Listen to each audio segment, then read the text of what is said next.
Hi guys, welcome to Life is a Garden, or welcome back. I wanted to talk to you about my Sanseiveria. So recently I just got two, and I had one for at least, it's been, I would say 2 years now. And I'll show you how it started out. I remember asking my neighbor, I was like, can we do an exchange? And she was like, you know what? You don't have to exchange anything with me, but I'll give you something from my house. And it happened to be a piece of a plant that she had had for like 45 years. So I'm going to show you what it looked like. Okay, so when she gave it to me, it was like this. This was how big it was, pretty much all over. And it had like 3 or 4 leaves. As you can see, it's gone through some changes. It got beat up a little bit. It was only in water.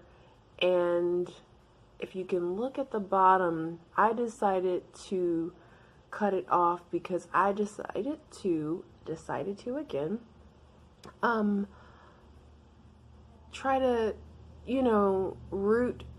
try to root it, try to propagate it, because I didn't want to I feel like when it comes to plants, if you're losing a leaf and you got enough greenery and it's not in too bad of shape, you can always try to, propagate it and see what you can get from it before it completely goes on you. So I have had this one in water for at least 2 months, and it's just starting to root.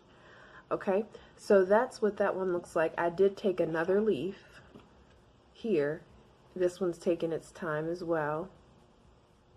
And I don't change water out often. I know people talk about that, but for these I do. Generally the water doesn't get too murky or filled with bacteria with most of the plants that I propagate. I tend to find that happening like if stuff keeps getting dropped in the water, or I guess it would depend on what I might have had in the container to begin with. But for the most part, I just kind of let them go. Not that I won't change the water, I'm not saying that, but it's just unless it looks like it needs some changing. Of course, you're talking about also oxygen, making sure that there's enough oxygen in the water as well. But I pretty much let it go and kind of go by observation. All right, so now I'm going to tell you where it came off of. It came off of this one here. Now, for 2 years, I was like, why does this plant look like it's not doing anything? And that's pretty much what it looked like. The leaves I showed you, it was just like a couple leaves, and I couldn't figure out what the lighting requirements were, and I decided after taking it out the water and putting it in this location, that location, I finally did some kind of studying, and I also talked to someone online, and I found out through the help of someone and my experience that they do really well in bright indirect light. They can definitely handle low light, but it seems to me that since I've moved the Sanseiveria to a brighter location, it's doing much better. Sometimes people call these the mother's tongue, and I kind of feel like this one is very tongue-like. This is where I cut off a piece of the leaf because I wanted to try to propagate it. So what I want to do is show you all, and mind you, this was the last Sanseiveria I just got, the Sanseiveria cylindrica, and this one, the Sanseiveria. Now, it seems to me, I'm not quite sure about the variety for sure, but I don't want to mess up the pronunciation, and I may, but it looked like I read Sanseiveria trifasciata or trifasciata. Let me know what your thoughts are, but this one here seems to grow really quickly. Like, I haven't even had this plant very long, and it's already growing a new leaf. Whereas this one here that I've had for a couple years, and it's just starting to, you know, do something. Grow. So I wanted to show you the cutting that I did to propagate this plant, because this plant definitely has taken some time. I mean, this has been months of me being patient and trying to be patient and working on my patience to get something to happen. So as I told you, those two cuttings from the plant I got from my neighbor, which is really special to have someone else's plant that they had in their family, is in water, kind of doing a little experimentation. Whereas this cutting that I'm about to show you, it has some soil on it. This one here, I've had in soil for about at least 2 months. So you see, it takes time. It takes a lot of time. Let me bring that there we go. But you see their roots coming. So all I did was, you can see where the leaf was. It's the very top. I just cut a piece right in the middle. Just cut a piece right in the middle. Depending on how long your leaves are, you might be able to get 2 or 3 cuttings. But I just wanted to show you that really quick. I thought that was so cool. Yes, it takes time, but I might get the light. But we got some action.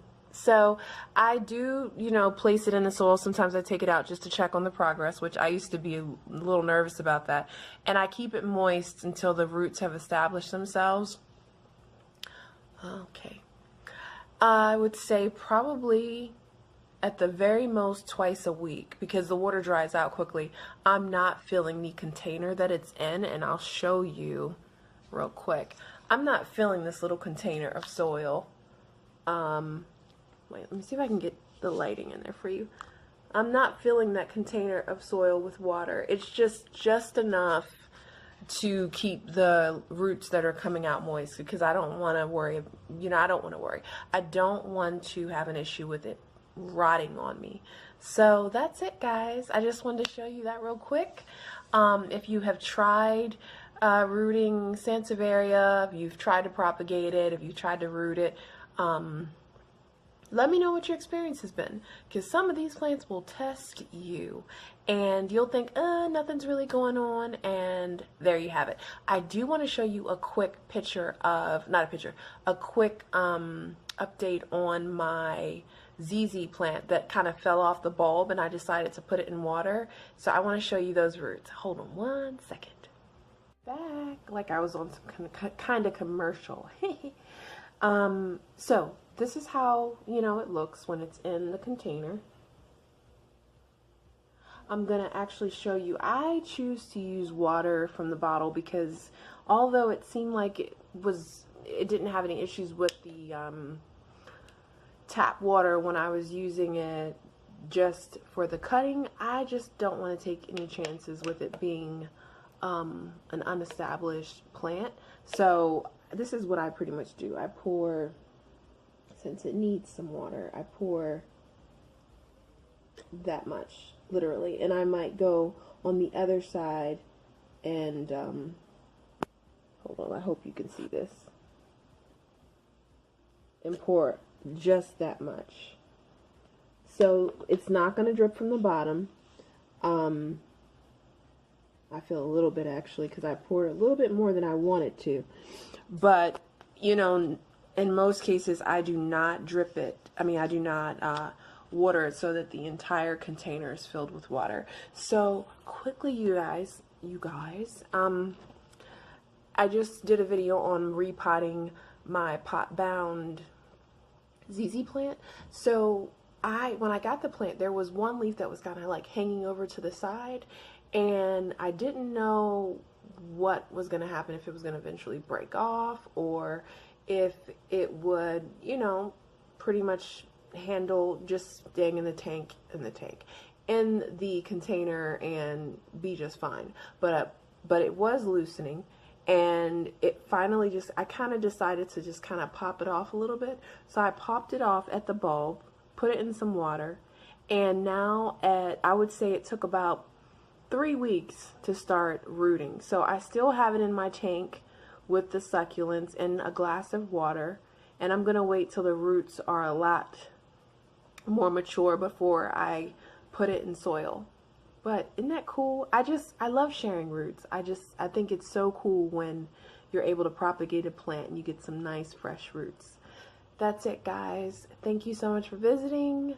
I look forward to talking to you again. I thank you for your time, and I wish you an incredible, productive, safe, good week.